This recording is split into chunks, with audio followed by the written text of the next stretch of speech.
कृष्णं कमलपत्राक्षं पुण्यश्रवणकीर्तनं वासुदेवं जगद्योनिं नौमि नारायणं हरिं नौमि नारायणं हरिं। కందువ గుహీనాదికములెందు లేదు అందరికి శ్రీహరే అంతరాత్మా ఇందులో జంతుకులమెంత ఒకటే అందరికి శ్రీహరే అంతరాత్మా శ్రీహరే అంతరాత్మా తందనానాయి తందనానాపురే తందనానా భల తందనానా భల తందనానా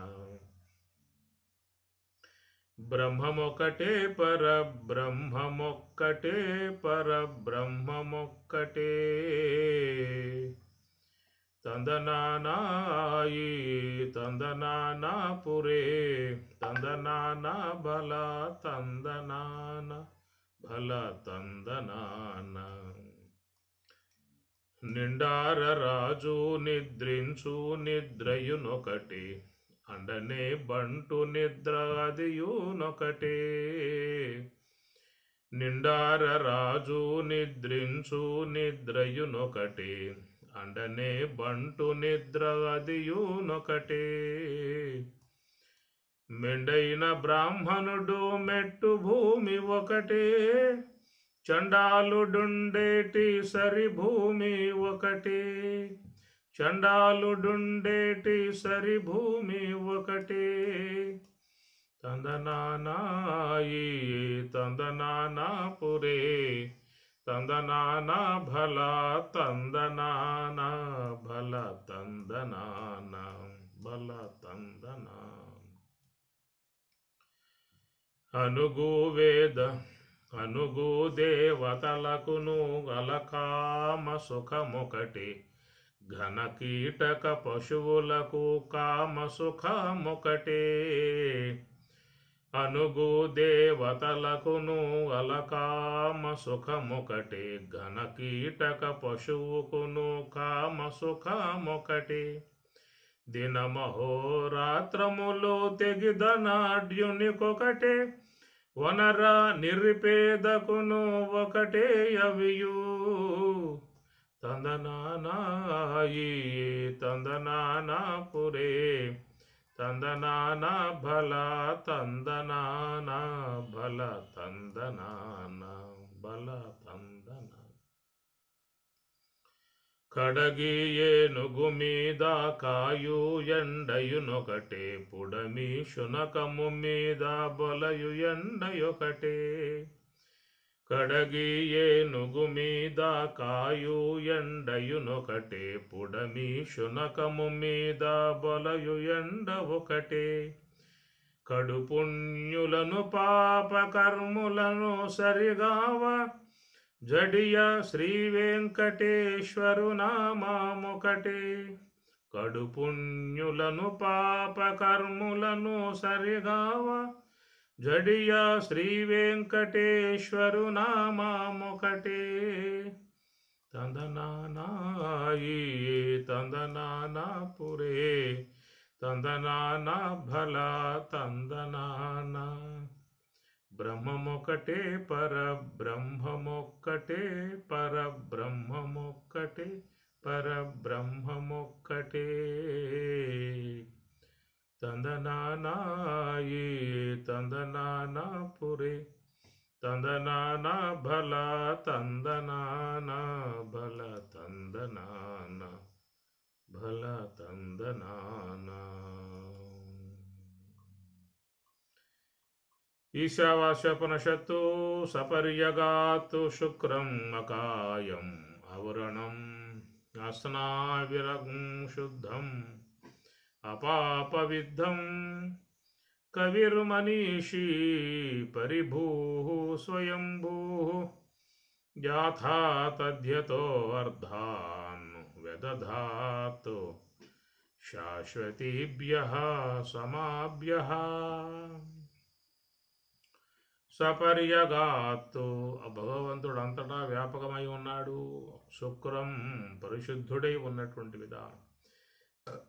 అకాయం శరీరం లేనటువంటి వాడు. ఆవరణం వ్రణములు స్థూలదేహ సంబంధమై ఉన్నారు. వ్రణములు కానీ సూక్ష్మదేహ సంబంధమైన వ్రణములు కానీ అనగా గాయములు కానీ లేనటువంటి వాడు. అస్నావిరం ఏ నరములు లేవు. శుద్ధం పరిశుద్ధమై ఉన్నటువంటి. అపాపవిద్ధం ఏ దోషములు అంటకుండగా పాపములు అంటకుండగా ఉన్నటువంటి స్వరూపం సర్వేశ్వరుడు. కవి సమస్తమును దర్శించువాడు. ఆయన తెలియకుండగా విశ్వంలో ఏది లేదు. కవి మనీషి శుద్ధ సాత్వికమై ఉన్నటువంటి బుద్ధి తన వద్ద ఉన్నటువంటి విధానం గలవాడు కాబట్టి మనీషి. పరిభూ స్వయంభూ పరిభూ అంతటినీ కూడా అధిగమించి ఉన్నటువంటి యొక్క స్వరూపము. ఆయన శాసనం అనుసరించే విశ్వమంతా పంచభూతాలు దేవతందరూ కూడా మరి నడుస్తూ ఉన్నారు కాబట్టి అందరికంటే అధికుడై ఉన్నటువంటి విధానం. పరిభూ స్వయంభూ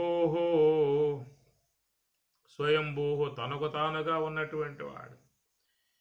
ఈ లోకమంతా కూడా కార్యకారణాత్మకమై ఉన్నటువంటి జగత్తు. ఒకదానికి కారణం, అది మరొకదానికి కార్యమై ఉంటుంది.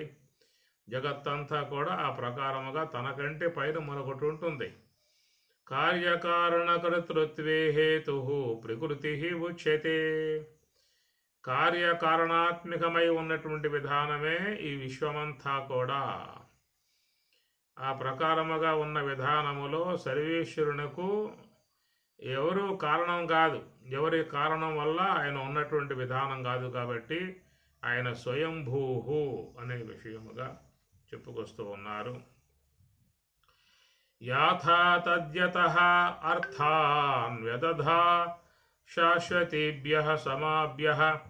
యాథా తద్యత అర్థాన్ తద్యతః అర్థాన్ అర్థాన్ సమస్త విషయములు విశ్వములో ఎవరెవరికి ఏవేవి ఎప్పుడెప్పుడు అందాలో ఆ ప్రకారముగా శాశ్వతేభ్యః సమాభ్యః అనగా కాలమునందు నిక్షిప్తం చేసి ఉన్నటువంటి విధానము. సర్వేశ్వరుడు కాలస్వరూపుడై ఈ విశ్వములో ఎవరెవరికి ఏ ఏ ప్రకారముగా ఏ సమయాలలో సమర్పింపబడాలో వాళ్ళకి అందాలో అవన్నీ కూడా చక్కగా ఏర్పాటు చేసినటువంటి విధానము. సమస్త విశ్వ జగత్తంతా కూడా కాలచక్రమునందు బంధించాడు. కాలానికి అధీనముగా సమస్త విశ్వానంతటిని కూడా పెట్టాడు.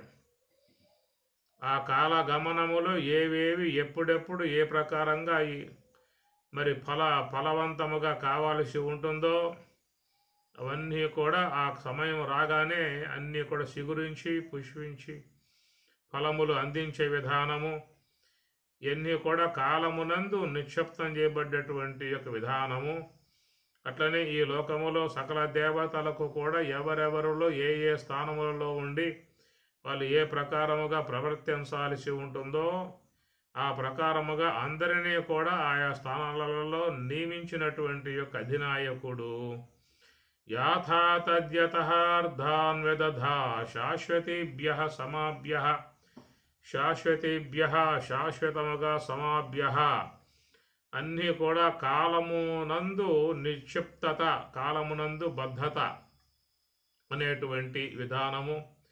సర్వేశ్వరుని యొక్క అధీనములోనే జగత్తంతా కూడా ఆ ప్రకారముగా ప్రవర్ధమానమై ఉన్నటువంటి విధానము. కర్త కనపడడు కానీ కార్యం మాత్రం మనకు గోచరిస్తూ ఉంటుంది.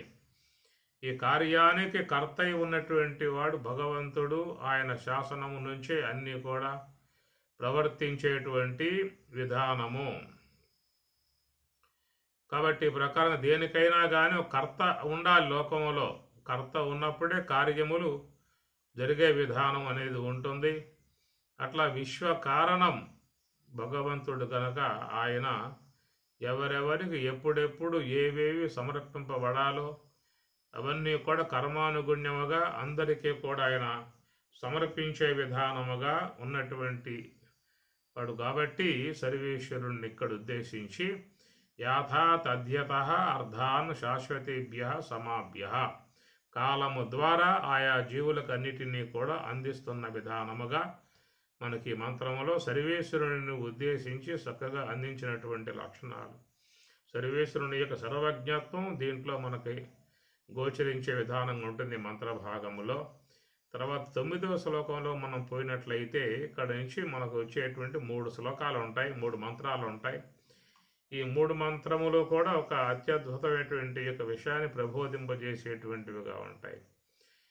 ఇవి చాలా కొంచెం ఇబ్బందికర పరిస్థితిగా కూడా కనపడతాయి ఈ యొక్క మంత్రాలు. ఎందుకంటే వ్యతిరేక భావములను బోధించే విధానముగా ఉన్నటువంటి యొక్క వాట్లను సమన్వయం చేయటానికి చాలామంది పడ్డటువంటి తిప్పలు సామాన్య విషయం కాదు.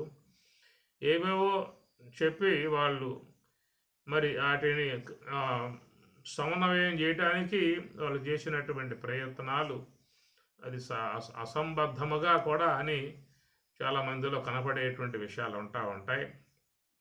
ఏమిటి మంత్రస్వరూపం అని చెప్పన్నట్టయితే అందం తమః ప్రవిశంతి ఏ అవిద్యాముపాసతే తతః భూయః యవతే తమః యవు విద్యాయాం రతాః అన్యదేవాహుః విద్యయా అన్యదేవాహుః అవిద్యయా ఇతి శుశ్రమధీరాణాం యేన స్తద్యా చ చక్షిరే విద్యాం చ యస్తద్వేదో భయం సహ అవిద్యయా మృత్యుం తీర్త్వా విద్యయా అమృతం అశ్నుతే. ఇట్లా ఈ 3 మంత్రాలు ఒక సంబంధముగా ఉంటాయి. తర్వాత వచ్చే మళ్ళా ఈ 3 మంత్రాలు మరొక భావాన్ని అందించేటువంటివిగా ఉంటాయి. కనుక ఇక్కడ ఏంటంటే అందం తమః ప్రవిశంతి అవిద్యాముపాసతే. లోకములో అవిద్యను ఉపాసిస్తూ ఉన్నటువంటి వారు అందం తమః అంధత్వంలోకి వాళ్ళు ప్రవేశించేటువంటి వారుగా ఉన్నారు అన్నాడు. తతః భూయః తతః అంతకంటే భూయః మిక్కిలి మరి విద్యయందు ఆసక్తి కలిగి విద్యాయాం రతాః విద్యయందు ఆసక్తి కలిగి ఉన్నటువంటి వారు విద్యను ఉపాసించేటువంటి వారు తతః భూయః యువతే తమః అంతకంటే మిక్కిలి అంధకారమై ఉన్నటువంటి యొక్క దాంట్లోకి వీళ్ళు ప్రవేశిస్తూ ఉన్నారు అన్నాడు. సాధారణంగా అవిద్యను ఉపాసించేవారు అంధత్వంలోకి పోతున్నారు అని చెప్పనంటే ఎవరికి కూడా దాని విషయంలో సందేహం అనేది ఉండదు. అవిద్యలో ఉన్నాడు, అజ్ఞానంలో ఉన్నాడు, వాడు చేసే కార్యాలను బట్టి వాడు అంధత్వంలో పోవడం సబబు అనేటువంటి విషయంలో అందరూ కూడా సమ్మతించేటువంటి విషయమే. మరి విద్యను ఉపాసించేవారు అన్నట్లే విద్యను ఉపాసించేటువంటి వారు చక్కగా పరమాత్మ యొక్క మార్గంలో ప్రయాణం చేస్తారు, భగవత్ కృపకు పాత్రలు అవుతారు. వారు మరి ఆ ప్రయాణములో వాళ్ళు మోక్షాన్ని చేరుకోవడం జరుగుతుందని చెప్పనేది సాధారణంగా అందరికీ కూడా తెలియబడేటువంటి అంశము. ఈ రెండింటి అంశాలను బట్టి గోచరించే అర్థం సాధారణంగా ఇదే అందరికీ కూడా. అవిద్యను అజ్ఞానమును ప్రకృతిని అనాత్మను ఉపాసించేటువంటి వాడు అంధత్వంలో పోతున్నాడు అనేటువంటి విషయం అందరికీ సమ్మతమై ఉన్న విధానము. అటనే విద్యను ఉపాసించేటువంటి వాడు మంచి మార్గంలో పోతాడు, సవ్య మార్గంలో పోతాడు, భగవన్ మార్గంలో పోతాడు, భగవత్ కృపకు పాత్రుడవుతాడు, గురు కృపకు పాత్రుడవుతాడు. అటు విద్య ద్వారా వాడు ఉద్ధారకుడై మరి అచర కాలములో మోక్షాన్ని కూడా పొందే అవకాశం అనేది ఏర్పడుతుంది అన్నటువంటి విషయమే సాధారణంగా లోకములో ఈ రెండింటి గురించి భావించుకునేటువంటి యొక్క అంశం. కానీ ఇక్కడ దాన్ని వ్యతిరేకముగా గోచరిస్తున్నటువంటి భావం ఏమిటంటే అందం తమః ప్రవిశంతి అవిద్యను ఉపాసించేటువంటి వాడు, ప్రకృతిని ఉపాసించేవాడు, విషయాలను మాత్రమే ఉపాసించేవాడు, అనాత్మ యొక్క మార్గంలో ప్రయాణం చేస్తూ పోయేటువంటి వాడు, స్థూల సూక్ష్మ కారణ దేహాల పరిధిలో జీవన విధానం కొనసాగించుకుంటూ పోయేటువంటి ఎప్పటికైనా వాడు అంధత్వంలో పోవటమే జరుగుతుంది అనేది అందరికీ ఆమోదయోగ్యముగా ఉన్నటువంటి మాటే మనకి మంత్రంలో పైపాదములో గోచరిస్తున్నటువంటి విషయము. కానీ తర్వాత చెప్పేటువంటి యొక్క మాట చాలా వ్యతిరేకముగా, విడ్డూరముగా, ఆశ్చర్యం గొలిపేదిగా ఉన్నటువంటిది. విద్యను ఉపాసించేటువంటి వారు పైవాడి కంటే, అనగా అవిద్యను ఉపాసించేవాడు పోయేటువంటి అంధత్వంలో కంటే ఇంకా మిక్కుటమై ఉన్నటువంటి, ఇంకా అతిశయించి ఇంకా మహా అంధకారంలోకి విద్యను ఉపాసించేవాడు పోతున్నాడు అన్నాడు. ఎప్పుడైతే ఈ మాట వెలువడిందో సాధారణంగా చాలామందిలో విద్యను ఉపాసించుతూ ఉండేటువంటి వాళ్ళు కొంత భయభ్రాంతులకు గురయ్యే పరిస్థితి ఉన్నది. అసలు అనాత్మను ఉపాసించేవాడు అజ్ఞాన మార్గంలో పోయేవాడు, తమస్సు మార్గంలో పోయేవాడు అంధత్వంలో పోవటం అనేటువంటిది బాగానే ఉన్నది. మేమేదో మహాత్ములు చెప్పగా ఈ విద్యా మార్గంలో పోతూ ఉన్నాము, బ్రహ్మ విద్య అధ్యయనం చేస్తూ ఉన్నాము, శాస్త్రాన్ని అధ్యయనం చేస్తూ ఉన్నాము, ఏదో అడపా అవకాశం ఉన్నప్పుడల్లా కూడా గురువు చెప్పిన ధ్యానాన్ని కూడా చేస్తూ ఉన్నాము. ఇలాంటి మార్గంలో పోయేటువంటి విధానంగా ఉన్నట్లయితే ఆ పైవాడు పోయే అంధత్వం కంటే ఇంకా మహా అంధత్వంలో నువ్వు పోతావురా అని చెప్పి అన్నావు అనుకో, ఇక ఆపడతోనే గోయిందా. జూమ్లోకి రావటం మానేస్తాడు, పుస్తక పఠనం చేయటం మానేస్తాడు, ధ్యానం చేయటం మానేస్తాడు. ఇక దర్భసాప చుట్టి దాన్ని కాస్త కట్టగట్టి ఎక్కడో మూల వారేస్తాడు. జపమాలు ముట్టుకోడు, ఇంకే గ్రంథాన్ని ముట్టుకోడు, ఎవరు ఉపన్యాసాలని వినడు, ఏ యొక్క ప్రవచనాలను కూడా ఆలకించడు, స్వస్తి చెప్పేసి దండం పెట్టేస్తాడు. ఎందుకంటే మరి ప్రకృతిని ఉపాసించేవాడు, స్థూల సూక్ష్మ కారణ దేహాల పరిమిత కలిగి జీవించేటువంటి వాడు, అనాత్మ సంబంధమై ఉన్న కార్యాలు చేసేవాడు, అజ్ఞాన సంబంధమై ఉన్న కార్యాలు చేసేవాడు, ఇటు తిరిగి వాడు అంధత్వంలోకి పోతూనే ఉన్నాడు. లేనిపోని విధానంగా ఈ పెట్టుకుని మనం వానికంటే ఇంకా మిక్కుటముగా ఉన్న అంధత్వంలో పోతున్నాడని చెప్పేశాడు ఇక్కడ. కాబట్టి ఇక మాకు ఇదొద్దు అని చెప్పనే మాటగా దూరంగా వెళ్ళిపోయే పరిస్థితులు ఏర్పడతాయన్నమాట. దానికి మరి తర్వాత మంత్రం రాయని గారు చెప్తున్న విషయం ఏంటంటే అన్యత్ ఏవ ఆహుహు విద్యయ అన్యత్ ఏవ ఆహుహు అవిద్యయ ఇది శుశ్రమధీరాణం ఏన తద్వ్యాచ చక్షిరే. అన్యత్ ఏవ ఆహుహు విద్య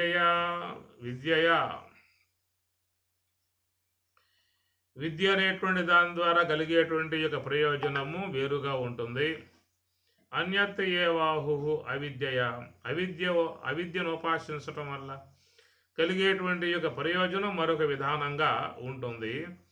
ఈ రెండింటి యొక్క విషయమై ఇతి శుశ్రమ ధీరాణం, ధీరులై ఉన్నటువంటి బ్రహ్మజ్ఞానులై ఉన్నటువంటి స్వరూపానుభవాన్ని పొందినటువంటి ఋషులుగా ఉన్నటువంటి ఎవరైతే ధీరులై ఉన్నారో, ధీశారులై ఉన్నారో అలాంటి వారు ఇది శుశ్రమధీరాణం ఏన తద్వ్యాచ చక్షురే, వారు చెప్పినటువంటి విషయాన్ని మేము బాగా విని ఉన్నాము, వారి యొక్క చెప్పినటువంటి విషయాన్ని చూసినట్లయితే మరి ఎలాంటి యొక్క ప్రయోజన విధానంగా మాకు అర్థమైందనేటువంటి మాటగా చూసినట్లయితే విద్యాం చ అవిద్యాం చ యస్తద్వేదో భయం సహా, విద్యాం చ విద్య అనేటువంటిది, అవిద్యాం చ అవిద్య అనేటువంటిది, యత్ తత్ వేద ఉభయం సహా, ఉభయం ఈ రెండింటి యొక్క విషయాన్ని గురించి మేము వేద తెలుసుకోవటం కారణంగా దానివల్ల కలిగే ప్రయోజనం ఏంటంటే అవిద్యయా మృత్యుం తీర్త్వా, అవిద్య ద్వారా మృత్యుము తీర్త్వా, మృత్యువుని మేము దాటుతూ ఉన్నాము, దాటి విద్యయా అమృతం అశ్నుతే, విద్య ద్వారా అమృతం మరణధర్మములైనటువంటి యొక్క అమృతము యొక్క స్వరూప ప్రాప్తిని అశ్నుతే పొందుతూ ఉన్నాము అన్నారు. ఇక్కడ వచ్చినటువంటి సమాధానం చూసినట్లయితే సవ్యంగా అనిపిస్తూ ఉన్నది. కాబట్టి అవిద్య ద్వారా మృత్యువును దాటి విద్య ద్వారా అమృత ప్రాప్తిని పొందటం అనేటువంటి మాట అందరికీ ఆమోదయోగ్యంగా సంతోషంగా ఉంటుంది.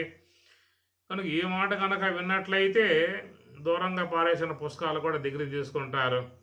ఈ ధ్యానం చేయటం మానేసిన విధానం కూడా ధ్యానం చేయటం ఆరంభం చేస్తారు.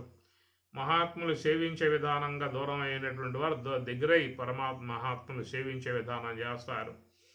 ఇక్కడి నుంచి అందరూ కూడా మరి చక్కగా యథావిధిగానే విద్యను అధ్యయనం చేయటం, గ్రంథ పఠనం చేయటం, మహాత్ముల యొక్క ఆశ్రయాన్ని పొందటం, వాళ్ళ ద్వారా బ్రహ్మ విద్యను అధ్యయనం చేయటము, ఈ ప్రకారంగా ఇక తాత్విక సంబంధమై ఉన్నటువంటి అన్నిటినీ కూడా వ్యక్తి అవలంబిస్తాడు. ఎందువల్ల అంటే ఇక్కడ సవ్యంగా ఉన్నటువంటి యొక్క అంశము అవిద్య ద్వారా మృత్యువును దాటుతున్నటువంటి విధానము, విద్య ద్వారా అమృత ప్రాప్తిని పొందుతున్నటువంటి విధానం చూసినట్లయితే ఇది అందరికీ కూడా సమ్మతమై ఉన్నటువంటి విషయము. కనుక ఆరోగ్యకరమై ఉన్నటువంటి విషయము, ఆహ్లాదకరమై ఉన్న విషయము, ఆనందకరమై ఉన్న విషయం. విద్య ద్వారా అమృత ప్రాప్తిని పొందే విధానం చూస్తే ఎవరికైనా సంతోషమే. కానీ పైన ఏమన్నాడు, విద్యను ఉపాసించావా నువ్వు పైవాడి కంటే ఇంకా అంధత్వంలో పోతావు, నరక కోపంలో పడతావు, అజ్ఞానాంధకారంలో మునుగుతావు అని చెప్పడం వల్ల ఆడ భయభ్రాంతులు కలిగే పరిస్థితి ఏర్పడింది. ఇక్కడ చూస్తేనేమో మరి విద్యయ అమృతం అసునుతే అని చెప్పి అనటంతో చక్కగా అందరికీ కూడా చిరుజల్లు కురిసినట్లుగా ఆహ్లాదకరంగా ఆనందకరంగా ఉండేటువంటి పరిస్థితి కనబడుతుందన్నమాట. అయితే ఇక్కడ సందిగ్ధత, అరే ఈ రెండు విషయాలు కూడా ఇక్కడ ఉపనిషత్తుల్లో చెప్పినటువంటి విధానమే. మరి ఆ పై మంత్రంలో అట్లా చెప్పాడు, ఈ కింద మంత్రంలో ఇట్లా చెప్పాడు. ఈ రెండింటిలో అది ఏది కరెక్ట్? రెండు కరెక్టేనా? ఒకటే కరెక్టా? ఒకటే కరెక్ట్ అయితే పైన చెప్పింది కరెక్టా, కింద చెప్పింది కరెక్టా అనేది కూడా ఒక సంశయం అనేటువంటిది ఉంటుంది సాధారణంగా. ఎందుకంటే పక్క మంత్రాలే ఉన్నటువంటి విధానం. మరి ఆ మంత్రం చెప్పిన విషయము వాస్తవమా, ఈ మంత్రం చెప్పిన విషయము వాస్తవమా అనేది సందేహం కలుగుతుంది. అయితే మధ్య మంత్రంలో ఏమున్నది ఏం చెప్పని, అన్యత్ ఏ వాహు విద్యయ అన్యత్ ఏ వాహు అవిద్యయ. విద్య అనేటువంటిది ఒక విధానం కలిగి ఉన్నది, అవిద్య అనేది ఒక విధానం కలిగి ఉన్నది అని చెప్పనంటూ ఈ విధముగా ఉన్నటువంటి యొక్క విషయాన్ని మేము ధీరాన మహాత్ముల ద్వారా శిష్యురమ విని ఉన్నాము అన్నాడు. అరే ఏ విన్నావాయా నువ్వు అని చెప్పనంటే దాని కింద మంత్రంలో చెప్పిన విధానంగా అవిద్య ద్వారా మృత్యువును దాటటము అని చెప్పని, విద్య ద్వారా అమృత ప్రాప్తిని పొందటం అని చెప్పేసి అని మేము ధీరులై ఉన్నటువంటి మహాత్ములు వారు చెప్పగా శిష్యురమా విని ఉన్నాము అని చెప్పి అన్నాడు. మరి ఈ ప్రకారంగా వీళ్ళు చెబుతూ ఉన్నటువంటి దానంగా చూసినట్లయితే అవిద్య ద్వారా మృత్యువును దాటి విద్య ద్వారా అమృత ప్రాప్తిని పొందే విధానముగా ధీరులై ఉన్నటువంటి వారు చెప్పిన మాట కరెక్ట్ అయి ఉన్నట్లయితే మరి పై మంత్రం ఎందుకు చెప్పింది ఆ ప్రకారంగా? మమ్మల్ని భయపెట్టడానిక, మమ్మల్ని ఏమన్నా మాతో ఏమైనా ఆట ఆడుకోవటానిక, మమ్మల్ని ఏమన్నా కొంచెం పరీక్షించటానిక, వీళ్ళు ఉంటారా ఓడతారా, నిలబడతారా పారిపోతారా అనే విధానాలుగా మమ్మల్ని ఏమన్నా ఈ విధంగా పరీక్షించడానికి చెప్పిన మాట ఏమన్నా? ఇది ఇంకా భయానక వాతావరణం కదా. ఇప్పుడు అవిద్యను ఉపాసించేవాడు అంధత్వంలో పోతున్నాడు అనే మాట అందరికీ ఆమోదయోగ్యంగానే భావించే విషయమే. విద్యను ఉపాసించేవాడు ఇంకా అంతకంటే అంధత్వంలో పోతున్నాడు అనే మాట అన్నప్పుడు ఎవడు ధ్యానం చేస్తాడు, ఎవరు భగవద్గీత పట్టుకుని పారాయణం చేస్తారు, ఎవరు ఈ సందేశాలను వినటానికి ప్రయత్నం చేస్తారు, ఎవరు బ్రహ్మ విద్య కోసంగా ఆరాటపడతారు? అందరూ కూడా దండం పెట్టి మాకు వద్దయా, అదే బాగుందలే, రోజువారీగా విషయాల్లో మునుగుతూ ఉన్నాం, తేలుతూ ఉన్నాం, అన్ని భోగాలు భోగిస్తూ ఉన్నాం, అన్ని కార్యాలు చేస్తూ ఉన్నాం, ఏమి కనుక ఆ విధంగా అంధత్వంలో పోవటం అనే మాట ఉంది కాబట్టి అట్లాగే పోతాములే, ఇంకా దానికంటే మిక్కుటమై అంధత్వంలో తీసుకుపోయేటువంటి విద్యను మాకెందుకు ఇది పెడతారనే విషయముగా మనుషులలో కలిగే అవకాశము ఏర్పడుతుంది. ఈ సందిగ్ధత కలిగి ఉన్నటువంటి అంశములుగా చేరి ఉన్నటువంటి యొక్క ఈ 3 మంత్రాల భాగాలను సమన్వయం చేయటానికి చాలామంది మహాత్ములు తలమునకలయ్యారు. ఏం చెప్పాలో అర్థం కాని పరిస్థితి, ఏం చెబితే దీనికి సమన్వయంగా వస్తుందో అనే విషయం మీద వాళ్ళు కొట్టుమిట్టాడుకున్నటువంటి పరిస్థితి. ఇట్లాగా ఉపాసన చేసేవారు వీళ్ళు మాత్రం మహా అంధత్వంలోకి పోతారు, యజ్ఞములు చేసేవారు ఇంకా మహా అంధత్వంలోకి పోతారు. ఈ ప్రకారంగా అనేకమైనటువంటి వ్యాఖ్యానాలు మహాత్ములు దాని మీద ఏమి చెప్పాలో తెలియదు, మొత్తానికి ఏదో చెప్పాల్సి ఉంటుంది కాబట్టి ఆ విధంగా రాసుకుంటూ పోయారు. చదివేటువంటి వారికి మాత్రం దిక్కుతోసే పరిస్థితి కాదు. ఎందుకంటే అది వాళ్ళకే సరైనటువంటి యొక్క క్లారిటీ లేకుండా పోయింది. అందువల్ల చదువుకునేటువంటి వాళ్ళు కూడా కొంచెం ఇబ్బందికి పడే పరిస్థితిగానే ఈ 3 మంత్రాలు చేరి ఉన్నటువంటి విధానము అది. అందం తమః ప్రవిశంతి ఏ అవిద్యాముపాసతే తతః భూయః యువతే తతః అంటే అంతకంటే, భూయః అంటే మిక్కిలి, భూయః అంటే మిక్కిలి, చాలా అధిక శాతముగా అర్థం. తతః భూయః యువతే తమః విద్యాయాం రతాః, విద్యాయాం సప్తమి భక్తి ఏకవచనం, విద్యాయాం విద్యయందు రతాః ఆసక్తి కలిగి ఉన్నటువంటి వారు, బహువచనం ఇది, రతః రతౌ రతాః బహువచనం. ఈ విధముగా విద్యయందు అపేక్ష కలిగి ఉన్నటువంటి వారి విషయముగా 2వ పాదములో చేయడం జరిగింది. మొదటి పాదములో అందం తమః ప్రవిశంతి, లోకంలో అందరూ కూడా ఈ మార్గంలో పోతూ ఉన్నారు, అంధత్వ మార్గంలోకి పోతూ ఉన్నారు. ఎందుకంటే ఎంతెంత అనాత్మ సంబంధమైన ఉన్నటువంటి విషయాలతో మనం సంబంధం పడుతూ ఉంటామో అంతంతగా అంధత్వంలో పోయేటువంటి విధానమే చెప్పరన్నారు. మన జీవితంలో చాలా వరకు ఇంద్రియ వ్యాపారం ద్వారా, ఈ యొక్క లోక వ్యవహారం ద్వారా మనం చేసేటువంటి కార్యాలలో అనేక దోషాలు వస్తున్నటువంటి పరిస్థితి. అందువల్ల జీవుడు నిరంతరముగా అనేక కర్మలు అనేటువంటి వాట్లను సంపాదించుకుంటూ ఉన్నాడు. నేను ఏ యొక్క కార్యం చేయలేదు కదా, ఎవరికి అన్యాయం చేయలేదు కదా, ఎవరిని మోసం చేయలేదు కదా, ఎవరికి ఇబ్బంది పెట్టలేదు కదా, నాకెందుకు వస్తాయి దోషాలు, నేను ఎప్పుడు భగవన్ మార్గంలో పోతూ ఉన్నాను, దైవాన్ని ఆరాధన చేస్తూ ఉన్నాను, జపం చేస్తూ ఉన్నా, ధ్యానం చేస్తూ ఉన్నా అని చెప్పనే విధానంగా అనుకోవచ్చు. కానీ పరమాత్మ చెప్పినట్లుగా ఏ ప్రకారముగా అగ్ని ధూమరహితముగా ఉండదో ఆ ప్రకారముగా లోకంలో ఆచరించేటువంటి ప్రతి కర్మ కూడా ఏదో ఒక దోషముతోనే ముడిపడి ఉన్నటువంటి విధానము. దోషరహితముగా ఏ కర్మ లేదు. శ్వాస పీల్చినా హింసే, శ్వాస వదిలినా హింసే.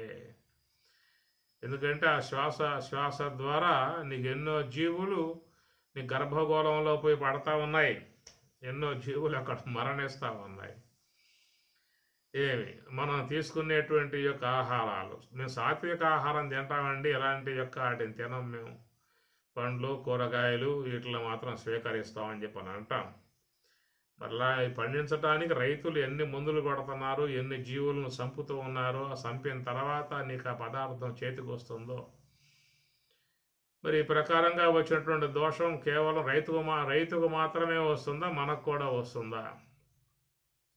ఓ ధాన్యం రావాలని చెప్పనంటే ఆయన కొట్టేటువంటి యొక్క మందుల వల్ల కొన్ని లక్షల జీవులు పెట్టున రాలి కింద పడతా ఉన్నాయి. ఒకసారి ప్రే చేశాడు అంటే మందు ఆ పైరుల్లో దాగి ఉన్నటువంటి యొక్క సూక్ష్మ జీవులుగా ఉన్నటువంటి అనేక జీవులు, వాటికి జీవితం, వాటికి దేహములు, వాటికి సూక్ష్మదేహము, వాటికి బతకాలనే అపేక్ష, వాటికి సూక్ష్మ ఇంద్రియములు, జ్ఞానేంద్రియములు, కర్మేంద్రియములు, అంతరేంద్రియములు, వాటికి ఆకలి దప్పులు, వాటికి కూడా నేత్రాది ఇంద్రియములు, కర్మేంద్రియములు, జ్ఞానేంద్రియములు అనేటువంటివన్నీ కూడా సూక్ష్మముగా ఉన్నటువంటి జీవికి మనకెట్లయితే అవయవ సముదాయం సమగ్రంగా ఉన్నదో, ఇంద్రియ సముదాయం సమగ్రంగా ఉందో, మనకెట్లా బతకాలనే అపేక్ష ఎట్లయితే ఉంటుందో, మనల్ని ఎవరైనా బాధించినట్లయితే, వేధించినట్లయితే వాడు ఎట్లయితే పాపాన్ని సంపాదించుకోవటం అవుతుందో, ఈ ప్రకారముగా విశ్వంలోకి వచ్చిన ప్రతి ప్రాణికి కూడా అలాంటి భావనే కలిగి ఉంటుంది.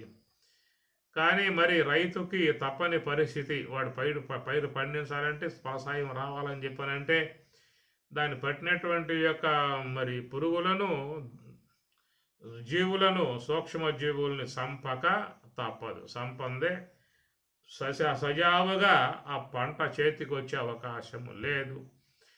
ఎన్నో లక్షల కోట్ల జీవుల్ని సంపగా వచ్చినటువంటి మరి ఆ యొక్క ఆహార పదార్థములు మరి అందరూ కూడా తీసుకుని వాటిని భుజిస్తూ ఉన్న పరిస్థితి కాబట్టి, అందువల్ల మరి ఆ పాపములో మనకు కూడా కొంత భాగస్వామ్యం అనేటువంటిది ఉన్నదా అన్నటువంటి విషయాన్ని మనం విచారించుకోవాల్సి ఉంటుంది. ఏదైనా జీవహింస అనేది జరగకుండా ఏ పదార్థం మన వద్దకి రావటం లేదు.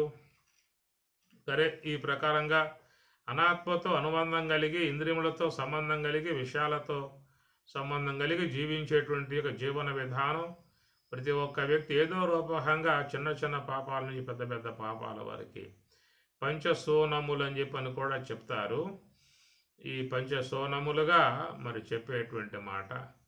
జైనులైతే రాత్రి అయితే భోంచేయరు, వాళ్ళు పగటిపూటే భోంచేస్తారు. ఎందుకంటే నైట్ దీపం పెట్టాల్సి ఉంటుంది. ఆ దీపం పెడితే ఆ దీపంకి ప్రకాశానికి ఆకర్షింపబడి అనేక జీవులు వచ్చి ఆ యొక్క దీపంలో పడి చనిపోతాయి. కాబట్టి దానివల్ల దోషం వస్తుందని చెప్పేసి అని వాళ్ళ మతానుగుణ్యంగా వాళ్ళు దీపం పెట్టకముందే భోంచేసే విధానం ఉంటుంది.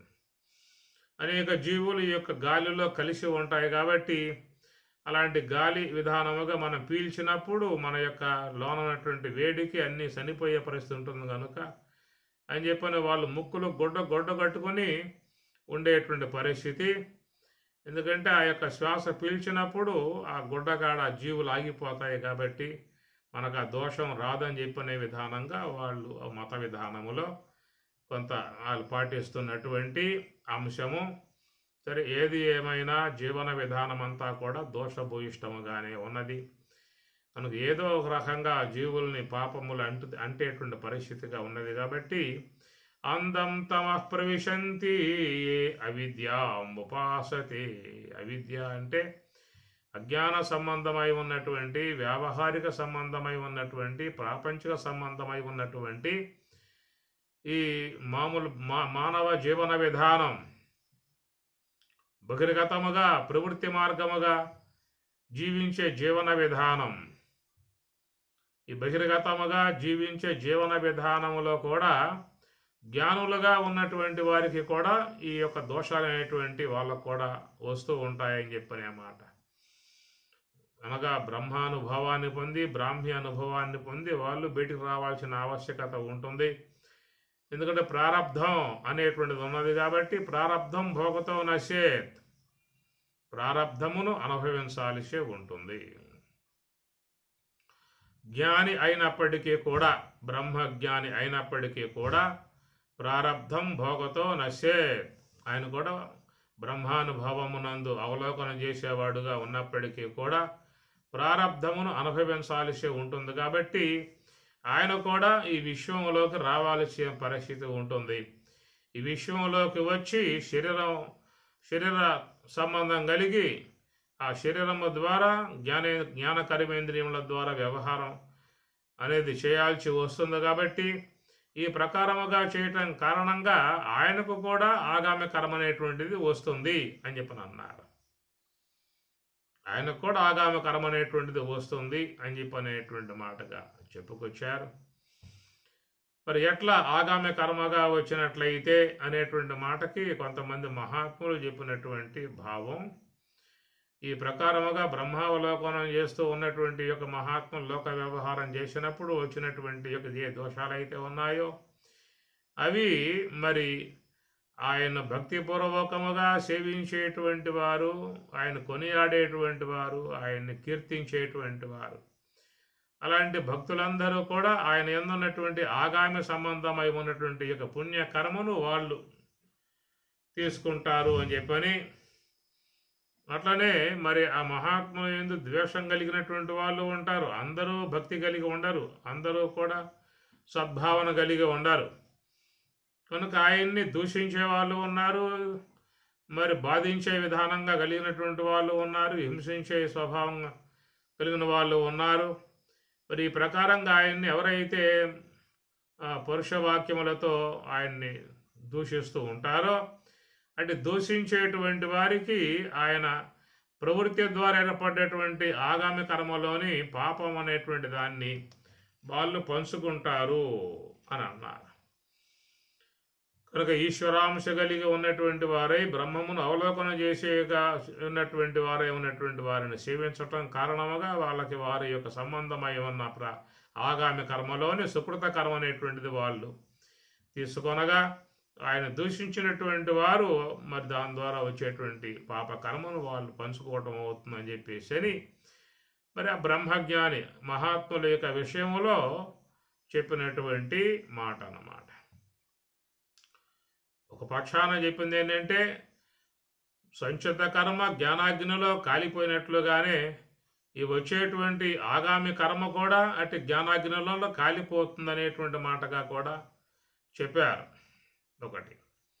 రెండవది ఏంటంటే, ఒకవేళ ఆగామి కర్మ అనేటువంటిది వచ్చినప్పటికీ కూడా అది తనను సేవించేటువంటి వాళ్ళు సుకృతమును, ద్వేషించేటువంటి వారు దుష్కృతము, ఈ రెండూ కూడా వాళ్ళు పంచుకోవటం జరుగుతుంది అనేటువంటిది. అందువల్ల తాత్వికులై ఉన్నటువంటి వారికి ఒక మంచి భక్తి భావనతో, సేవా భావనతో వాళ్ళని కీర్తించడం తప్ప వాళ్ళని దూషించే విధానంగా చేసినందువల్ల ఈశ్వరుని దూషించినటువంటి విధానముగానే దోషం వచ్చే అవకాశము ఏర్పడుతుంది అన్నారు. ఏ విధంగానైతే పరీక్షణ మహారాజు వేటకైపోయి వేటాడి దోవ తప్పి దప్పి గలవాడి ఆశ్రమానికి వస్తే అక్కడ మహాత్ముడు తపస్సు చేసుకుంటూ ఉంటే మరి ఆయన పట్ల ఒక సదభిప్రాయం లేక ఈయన కేవలం ఒక నటన చేస్తూ ఉన్నాడు, ధ్యానం చేసేదానం కూర్చున్నాడు, మీ గృహానికి వస్తే ఆతిథ్యం ఇవ్వకుండా అనే విధానం క్రోధముతో ఆవేశముతో ఆయన మెడలో సర్పాన్ని పడవేస్తే ఆ యొక్క దోష కారణంగా మరి సచ్చిన సర్పాన్ని మెడలో వేస్తే ఆయన చంపటానికి బతికిన పాము పోయింది అన్నారు. ఇది ఈ ప్రకారంగా మహాత్ములై ఉన్నటువంటి వాళ్ళ విషయంలో కొంత వాళ్ళకు సేవా భావనగా, వాళ్ళ సంతోషం కలిగే విధానముగా, వాళ్ళకు ఆనందం కలిగే విధానముగా, వారికి ఉపకారములు చేసే విధానముగా ఉండటమే చాలా వరకు శ్రేయస్కరమై ఉన్నటువంటి అంశము అని చెప్పని ఈ ప్రకారముగా బ్రహ్మజ్ఞానమును అధ్యయనం చేస్తూ, బ్రహ్మావలోకనం చేస్తూ, బ్రహ్మజ్ఞానం కలిగి ఉన్నటువంటి వారికే లోక వ్యవహారం ప్రారబ్ధానుగుణ్యముగా లోక వ్యవహారం చేయాల్సి వస్తే దాని ద్వారా వాళ్ళకి ఆగామి కర్మ వాళ్ళకే వస్తుందనే మాట చెప్పినప్పుడు ఇక సామాన్యుల విషయం ఏం చెప్పాలి? అందుచేత మరి బయట లోక వ్యవహారం అనగా జీవన విధానములో చిన్న చిన్న దోషాల నుంచి పెద్ద పెద్ద దోషాలుగా అనేక రకాలుగా వచ్చి పడుతూ ఉన్నాయి. కాబట్టి ఇక్కడ అంధం తమః ప్రవిశంతి, అంధం అంటే అంధత్వములోకి అనగా చీకటిలోకి పోతున్నటువంటి విధానము, తమస్సులోకి పోతున్నటువంటి విధానము. అచ్చపు చీకటిన్బడి గృహవ్రతులై విషయ ప్రవిష్టులై చచ్చుచు బుట్టుచున్ మరల చెరివినులైన వారికిన్ జెచ్చర పుట్టునే పరులు చెప్పిననైన నిజేచ్ఛనైన కానలకు ఏగిననైన హరి ప్రబోధము అచ్చపు చీకటిన్బడి గృహవ్రతులై అని భాగవతకారుడు చెబుతున్నమాట. అచ్చపు చీకటి అజ్ఞానాంధకారము అని. ఈ ప్రకారముగా చాలా వరకు వ్యవహార విధానములో ఇది ప్రవృత్తి మార్గ విధానం అంతయు కూడా స్వామివారు భగవద్గీతలో బోధిస్తూ కూడా చెప్పిన మాట. ధూమః రాత్రిః తదా కృష్ణః షణ్మాసా దక్షిణాయనం దక్షతి పరకార్యం శీఘ్రం కరోతి దక్షిణః. దీని దక్షిణాయనము అని చెప్పి అన్నారు. దక్షిణాయనము ఉత్తరాయణముగా చెప్పే మాటలలో అయితే ఈ రెండు మార్గాలు జగతః శాశ్వతే మతి, జగత్తులో శాశ్వతముగా ఉన్నటువంటి యొక్క మార్గములు. శుక్ల కృష్ణే గతి ఏతే జగత శాశ్వతే మతి. శుక్ల మార్గము కృష్ణ మార్గము అన్నారు. ఈ రెండే విద్యా మార్గము అవిద్యా మార్గం అన్నమాట. ఇక్కడ అవిద్యాంశ అవిద్యాంశ అనే పదాలు వాడారు. అక్కడ స్వామివారు అయితే శుక్ల కృష్ణే అనే పదాలు వాడారు. రెండు కూడా ఒకటే. శుక్ల మార్గము అంటే విద్యా మార్గము, కృష్ణ మార్గము అంటే అవిద్యా మార్గము. రెండే ఉన్నాయి మార్గాలు. ప్రవృత్తి మార్గము నివృత్తి మార్గం అని రెండే ఉన్నాయి. బయటకన్నా పోవాలి, లోపలికన్నా పోవాలి.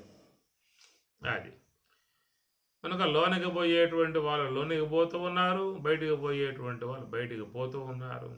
ఈ విధముగా రెండు మార్గ విధాయకాలుగా భగవంతుడే ఏర్పాటు చేసి ఉన్న విధానము. అధశ్చోర్ధ్వం ప్రసృతాస్తస్య శాఖా గుణ ప్రవృద్ధ విషయ ప్రవాళా అధశ్చ మూలాన్యనుసంతతాని కర్మానుబంధీని మనుష్యలోకే. అధశ్చోర్ధ్వం ప్రసృతాః తస్య శాఖాః అన్నారు. లోన ఉన్నటువంటి కొమ్మలు, తస్య శాఖాః శాఖలు అంటే కొమ్మలు. ఏమిటా అంటే అహంకార తత్వము, మహత్తత్వము, అవ్యక్తత్వము, ఈ మూడే శాఖలు. ఈ మూడు శాఖల ఉండగానే బయటికన్నా పోవచ్చు, లోపలికన్నా పోవచ్చు. ఈ వెష్టిగా చూసినట్లయితే జీవుని యందు మనస్సు, బుద్ధి, అహంకారము అనబడేటువంటి మూడు శాఖలు. ఇవి ఎట్లా ఉన్నాయి అని చెప్పనే మాటకి అధశ్చోర్ధ్వం అధః చ ఊర్ధ్వం ప్రసృతాః. అధః బయటికి, ఊర్ధ్వం ఊర్ధ్వానికి, కిందకు పోవాలన్నా పైకి పోవాలన్నా ఈ కొమ్మల కుండగానే పోవాల్సి ఉంటుంది. అహంకారము నుంచి బుద్ధి, బుద్ధి నుంచి మనస్సు, మనస్సు నుంచి ఇంద్రియాలు, ఇంద్రియాల ద్వారము గుండగా శబ్దస్పర్శాది విషయాల వైపుకి పోయేటువంటిది ఒక మార్గం. అట్లా మనస్సుని బుద్ధిలో లయింపజేసి, బుద్ధిని అహంకారం లయింపజేసి, అహంకారమును మరి మహాకారణం లయింపజేసి, మహాకారణము కూడా దాటి శుద్ధ బ్రహ్మమును చేరుకునే విధానముగా ఊర్ధ్వ ప్రయాణము. అధశ్చ ఊర్ధ్వం ప్రసృత పరమాత్మ చెప్పాడు. రెండు మార్గాలు లోకంలో ఏర్పాటు చేసిన మార్గము. అది శుక్ల మార్గము, కృష్ణ మార్గం అనేదిగా ఆయన పేరు పెట్టాడు. కృష్ణ మార్గము అంటే నలుపు మార్గము, అజ్ఞాన సంబంధమై ఉన్న మార్గం. నలుపు, కృష్ణ నలుపు అన్నమాట. అటనే మరి శుక్ల అంటే తెల్లటి విధానము అని. కనుక మనస్సుని హంస యొక్క ఆశ్రయంలో పెట్టి నివృత్తి మార్గంలో ప్రయాణం చేయటాన్ని ఇది జ్ఞాన మార్గము, శుక్ల మార్గము, శుద్ధ సాత్వికమును పొందే మార్గం. పరమాత్మ చెప్పుకున్నాం కదా ఇందాక, సపర్యగాతు శుక్రం అన్నాం కదా. శుక్రం అంటే తెల్లటి విధానం, శుద్ధ సాత్విక విధానం, ఈశ్వర సన్నిధి కాబట్టి నివృత్తి మార్గము. కనుక మార్గంలో ప్రయాణం చేసేటువంటి వారికి చక్కగా మరి మోక్షం లభించే అవకాశం ఏర్పడుతుందనేటువంటిది. ఇక కృష్ణ మార్గం చూసినట్లయితే అది బయటికి పోయే మార్గం, బహిర్గతముగా ప్రవృత్తి మార్గముగా పోయేదాన్ని కృష్ణ మార్గం అనేటువంటిదిగా చెప్పుకొచ్చారు. ధూమహారాత్రి తదా కృష్ణ, దాని విశేషాలు చెప్పుకొచ్చారు. అనగా ప్రవృత్తి సంబంధమై ఉన్నటువంటి యొక్క దానికి చెప్పిన విశేషణాలు ఏమిటని చెప్పానంటే, ధూమః రాత్రి తదా కృష్ణ. ధూమః అంటే పొగ. ఎట్లయితే పొగ కనుక కమ్మిందంటే మనకేమీ కూడా కనబడదు, ఏమి చూసే అవకాశాలు ఉండవు. దట్టముగా పొగ కమ్మినప్పుడు ఏవి కూడా దర్శించుకోవడానికి అవకాశం ఉండదు. కళ్ళంతా మంటలు పుట్టిపోతాయి. ఆ పొగతో ఏమి కూడా చూసే అవకాశం లేదు. అలాంటి విధానము అన్నారు. ప్రవృత్తి మార్గంగా పోయే విధానములో వారు పరమాత్మ యొక్క స్వరూపాన్ని తెలుసుకోవడానికి ఎలాంటి ఏ విధాయకాలుగా కూడా అవకాశం లేదనే విధానంగా ధూమః పొగ కమ్మినట్లుగా మనలో అజ్ఞానాంధకారం బాగా జీవుణ్ణి కప్పివేసింది అని చెప్పనే మాట. ఏమి ధూమేనావ్రియతే వహ్ని యదాదర్శో మలేన చ యదోల్బేనావృతో గర్భ తదా తేనేదం ఆవృతం ధూమే. ఇది పరమాత్మ చెప్పిన మాట. కాబట్టి ప్రకారముగా మరి అందరూ కూడా ఈ ధూమం అనేటువంటి దానిగా ధూమ రాత్రి అని చెప్పని కూడా చెప్పుకొచ్చారు. ఇవన్నీ విశేషణాలే. ధూమ రాత్రి, రాత్రి అని చెప్పనంటే తెలియంతనం. రాత్రి అయితే ఏమవుతుంది, మనకి అంధకారంలో కనపడవు. అంటే కనపడకుండా ఏమీ తెలియకుండా పోయేటువంటి యొక్క మరి చీకటి ఏర్పడేటువంటిదిగా చెప్పుకొచ్చారు. తదా కృష్ణ, కృష్ణ నలుపు అన్నమాట. ఇవన్నీ కూడా ప్రవృత్తి మార్గంలో ప్రయాణం చేసేటువంటి వారి విషయముగా చెప్పేటువంటిది. మరి తమస్సు అని అందం తమః ప్రవిశంతి ఏ అవిద్యాం ఉపాసతే. అవిద్యాం, ఎవరైతే అవిద్యను ఉపాసిస్తూ ఉన్నారో, అనగా అజ్ఞాన సంబంధమై ఉన్నటువంటి వాటిని ఉపాసిస్తూ ఉన్నారో, అవిద్యా సంబంధమై ఉన్నటువంటి మార్గాలలో ప్రయాణం చేస్తూ ఉన్నారో, వారు మరి అందం తమః, అంధత్వములోకి, అజ్ఞానములోకి, తమస్సులోకి కారణదేహమును పెంపొందింపజేసుకుని ఇంకా ఈ భవసాగరమునందు పడిపోయే పరిస్థితి. అనేక జన్మ పరంపరలు అనేటువంటివి దీని ద్వారా ఏర్పడుతున్నటువంటి పరిస్థితి. ఇది గమనించాల్సిన అంశము. ఈ ప్రకారముగా ఉండగా మరి కింద పదం చూసినట్లయితే తతః భూయః యువతే తమః యావు విద్యాయాం రతాః అన్నారు. ఇది చాలా మరి వ్యతిరేకమై ఉన్నటువంటి యొక్క పద సంబంధమై ఉన్నటువంటి భావం, ఎలాంటి పొంతన లేనటువంటి విధానం. ఇది చూసినట్లయితే విద్యను ఉపాసిస్తున్నటువంటి వారు పైన చెప్పినటువంటి వాళ్ళు ఏ ప్రకారముగా అంధత్వంలోకి పోవటం జరుగుతూ ఉన్నదో, అటు అంధత్వంలోకి పోయేటువంటి విధానముగా మరి వీళ్ళు విద్యను ఉపాసించి అంతకంటే మిక్కుటమై ఉన్నటువంటి అంధత్వంలోకి పోతున్నటువంటి పరిస్థితి. మరి దీనికి ఏమిటి, దీని భావం ఏమిటి? ఇది వాస్తవమా అవాస్తవమా? ఒకవేళ విద్యను ఉపాసిస్తూ అంధత్వం మిక్కుటమై ఉన్న మహా అంధత్వంలోకి పోతున్నటువంటి పరిస్థితి, ఇది ఉపనిషత్కారులు చెప్తున్నటువంటి మాట. ఏ యొక్క భావాన్ని బట్టి చెబుతూ ఉన్నారు, ఏ కోణములో చెబుతూ ఉన్నారు అని కనుక మనం గమనించినట్లయితే 3వ మంత్రములో అక్కడ క్లారిటీ చక్కగా ఉన్నది.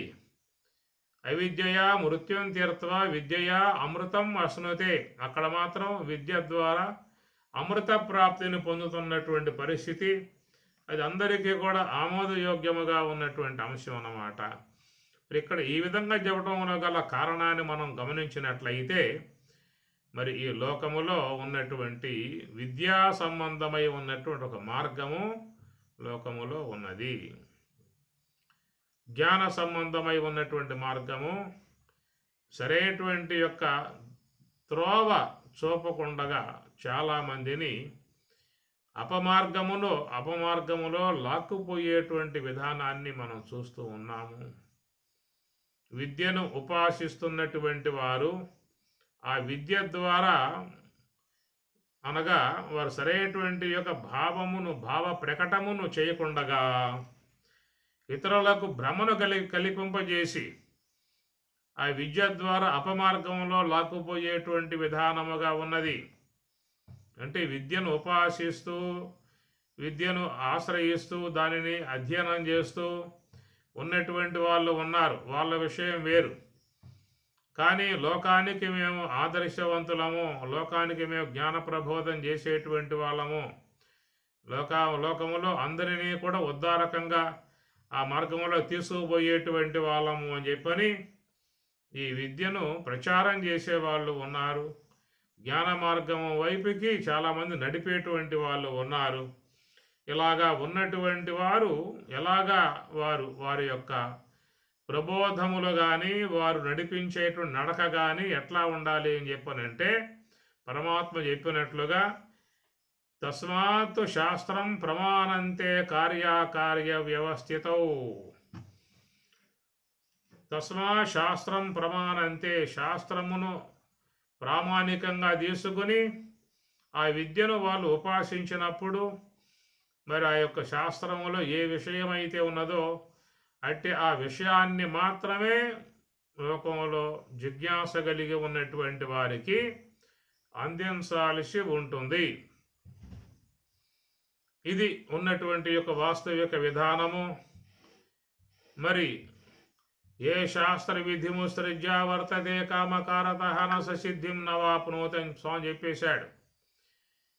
ఎవరు శాస్త్ర విధిని ఉత్సృజ్య వదిలిపెట్టేసి అంటాడు.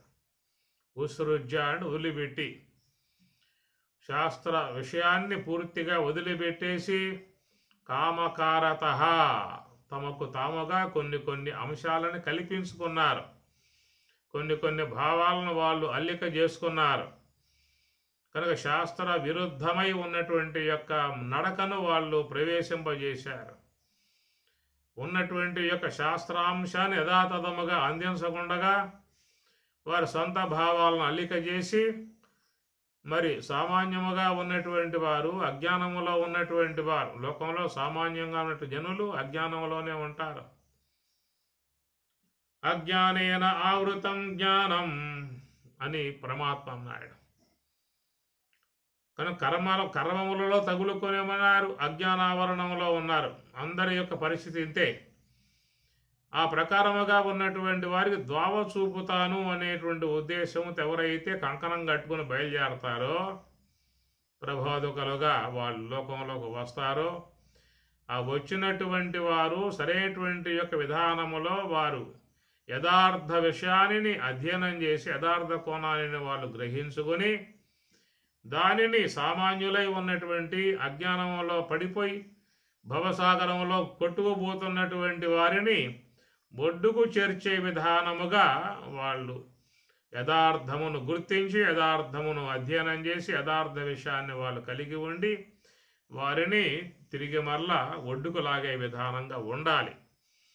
మరి ఆ విధంగా చేస్తున్నారా అని చెప్పనంటే మరి ఆ యొక్క సాగరంలో మునిగిపోయేటువంటి వారి మెడకు గుది బండ కట్టి ఇంకా ఎక్కడికో అగాధంలోకి పోయే విధానముగా చేసేటువంటి పరిస్థితులు లోకంలో కనబడుతూ ఉన్నాయి.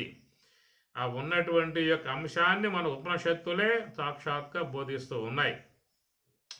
అవిద్యాయామంతరే వర్తమానాః స్వయం ధీరాః పండితం మన్యమానాః దంద్రమ్యమానాః పర్యంతి మూఢాః అంధేనైవ నీయమానా యథా అంధాః అని కూడా హెచ్చరించింది ఉపనిషత్తు. అవిద్యాయాం అంతరే వర్తమానాః, వాడు ఉన్నది ఎక్కడయ్యా అంటే అవిద్య యొక్క అజ్ఞానం యొక్క అంతరములలో అజ్ఞానాంధకారములో మునిగి ఉన్నాడు. పైగా ఏమంటాడు, స్వయం ధీరాః, మేము స్వయం ధీరులము, మాకు ఏ శాస్త్రం మాకు అవసరం లేదు, మాకు ఎలాంటి విధానం అవసరం లేదు, మాకే స్వయంగా ఏర్పడతామంటే భావాలు. ఈ స్వయం భూవులం మేము ఒకరి దగ్గర వినాల్సిన అవసరం లేదు, మేము ఏ శాస్త్రం అధ్యయనం చేయాల్సిన అవసరం లేదు అని వీళ్ళు స్వయం ధీరాః, స్వయం ధీరులమై ఉన్నామనేటువంటిదిగా ఆ ప్రకారంగా వాళ్ళు కొన్ని అంశాలని ఏవో కొంత అలికల చేసుకుని కొన్ని భావరూపకముగా ఏర్పాటు చేసి కొన్ని గ్రంథాలు రచించి ప్రింట్లేసి కొన్ని చిహ్నాలను ఏర్పాటు చేసి ఒక మతాన్ని సృష్టించి ఆ మతాన్ని అనుగుణ్యముగా వాళ్ళని ఆ వైపుకు మరలించి గుంపుగా తయారు చేసుకుని అందరినీ కూడా మరి వాళ్ళు అంధకార మార్గంలో నడిపిస్తున్నటువంటి పరిస్థితి. దానిని గురించి ఉపనిషత్తు మాట్లాడుతూ అంధేనైవ నీయమానా యథాంధాః, ఒక అంధుడు దోవ చూపుతూ ఉంటే మిగతా అంధులంతా కూడా వాడిని అనుసరించి పోయి పెద్ద నుయ్యులోనో గొయ్యులోనో పడ్డటువంటి పరిస్థితిగా అని ఉపనిషత్తు చెబుతున్నటువంటి మాట. ఈ ప్రకారముగా అపమార్గమునందు లాక్కుపోతున్నటువంటి వాళ్ళను ఉద్దేశించి ఉన్నటువంటి అంశం ఇది. ఎందుకంటే విద్యను ఉపాసించేటువంటి వారు, జ్ఞానాన్ని ఉపాసించేవారు తాత్వికాంశము విధానాన్ని అధ్యయనం చేసేటువంటి వారు కనుక వారు సరైనటువంటి విధానముగా తయారు కావాలి. మరి మహాత్ములైనటువంటి వాళ్ళ దగ్గర శిక్షణ పొందాలి, చక్కగా శాస్త్రం అధ్యయనం చేసుకోవాలి, శక్తి వృత్తి రావాలి, లక్షణ వృత్తి రావాలి. ఇవన్నీ కూడా సశాస్త్రీయముగా చక్కగా విషయాన్ని అవగాహన చేసుకున్నటువంటి వాడై లోకంలోకి రాగలిగి ప్రబోధం చేయగలిగితే అది విన్నటువంటి వారు అనుసరించినటువంటి వారు కూడా తరించే అవకాశం ఏర్పడుతుంది. అలాంటి విధానం లేకుండా మిడిమిడి జ్ఞానం కలిగి తారక యోగము పట్టుగా నభ్యసింపంగా బ్రాలుమాలి కొన్ని వేదాంత యుక్తులు కూడబెట్టి పలుక నేర్చిన బ్రహ్మానుభవము గలదే అని చెప్పని అమ్మవారు కూడా కొంచెం ఘాటుగా వాళ్ళకు పెట్టింది. ఏమి దారుణ గాఢాంధకారం బడంగునే వసుధ వైకృత దీపవార్త వలన ఆ కొన్న మనుజుని ఆకలి తీరునే ఘనరసాన్న వర్ణనము వలన నిరుపేదవాని పేదరికంబు బోవునే ద్రవ్య ప్రభావ కీర్తనము వలన జండిపడి బుద్ధిలో విలినిండి దట్టమై మిగుల అజ్ఞాన తమము తెగునే తర్కిత విచిత్ర శబ్ద బోధంబుల వలన ఫలిత యోగానుభవ దృష్టి వలనగాక అని అమ్మవారు చెబుతుంది. దారుణ గాఢ అంధకారం బడంగునే, గాఢాంధకారం ఉన్నటువంటి వాడు కాస్త ప్రమిది పెట్టుకుని నూనె పోసి వెళ్ళి తెలిగిస్తే అంధకారం పోయే విధానం అవుతుంది తప్ప ఎక్కడెక్కడో ఉన్నటువంటి యొక్క ప్రకాశాలను గురించి వర్ణన చేస్తుంటే గృహంలో అంధకారం పోతుందా? ఆ కొన్న మనుజుని ఆకలి తీరునే ఘనరస అన్న పదార్థ వర్ణనం వలన, ఆకలైనటువంటి వాడు వండుకొని తినాలి అంతే తప్ప పలానా ఫంక్షన్లలో బాగా పెడతారు, అక్కడక్కడ పెడతారు, బాగా ఉంటాయని చెప్పని వర్ణన చేస్తే ఆకలి పోతుందా? ఈ ప్రకారంగా అమ్మవారు చెబుతూ జండిపడి బుద్ధిలో విలినిండి దట్టమైనట్టి అజ్ఞాన తమము తెగునే తర్క్యత విచిత్ర శబ్ద బోధంబుల వలన, ఇలాంటి విధాయకాలుగా లోకంలో చాలామంది కొన్ని వాక్యాలేవో ఆ విధంగా అధ్యయనం చేసి వాళ్ళు ఒక ప్రబోధకులుగా, గురువులుగా, వాళ్ళ మార్గదర్శకులుగా, మండలాధీశ్వరులుగా, పీఠాధిపతులుగా, మఠాధిపతులుగా అయిపోతా ఉన్నారు. పొట్టకొస్తే అక్షరం మొక్క ఉండదు, ఒక ఉపనిషద్ వాక్యం ఉండదు, ఎలాంటి యొక్క శక్తి వృత్తి ఉండదు, లక్షణ వృత్తి ఉండదు, ఎలాంటి విషయం ఉండదు. కానీ ఆకారాలు మాత్రం బ్రహ్మాండం కనపడతాయి. రుద్రాక్షమాలలో కానీ, ఇంకా పైపైన వస్త్రధారణలు కానీ, ఇంకా విభూతి రేఖలు కానీ, అవి కానీ ఇవి కానీ జటాజూటములు కానీ ఈ ప్రకారముగా పాటోటముగా పైన ఆకారం అంతా కూడా బ్రహ్మాండముగా సూపరులకు అదిరిపోయే విధానంగా టిప్ టాప్గా తయారైపోయి మరి ఈ ప్రకారంగా వాళ్ళు వచ్చినటువంటి వాళ్ళను అపమార్గంలో పయనింపజేసే విధానముగా ఉన్నది చూస్తూ ఉన్నట్లయితే తతః భూయః యువతే తమః, అంతకంటే అంధత్వంలోకి అనుసరించిన వాడు పోతూ ఉన్నాడు, తీసుకుపోయేవాడు పోతూ ఉన్నాడు. ఈ మాట చెప్పింది ఎవరంటే ఉపనిషత్తులు, కఠోపనిషత్తు, ముండకోపనిషత్తు. అంధే నైవ నియమాన యథాంధాః అన్నది. ఇది ఇలాంటి అంశాలతో చేరి ఉన్నటువంటి యొక్క భావాలను ఇక్కడ మనకి చెప్తున్నటువంటి మాట. ఓం సహనా భవతు సహనౌ భునక్తు సహ వీర్యం కరవావహై తేజస్వినావధీతమస్తు మా విద్విషావహై. ఓం శాంతి శాంతి శాంతి. హరి ఓం తత్సతు. శ్రీ గురుభ్యో నమః. హరి ఓం.